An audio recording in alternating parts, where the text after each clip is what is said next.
Today we have the 2019 BMW i3.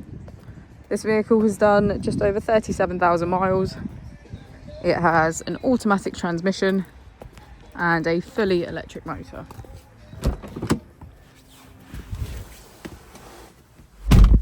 To the left of our steering wheel, we have cruise control as a feature, and on the right we have voice control and automatic headlights.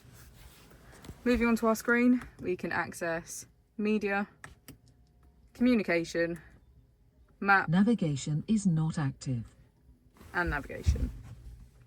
If we put the vehicle into reverse, you can see that it comes with a parking camera with front and rear parking sensors. Just below we have our AC with heated seats on either side. If we press our drive mode button, we can switch between Comfort, Eco Pro and Eco Pro Plus. As we go into the back of the vehicle, you can see that all of our seats have a leather trim.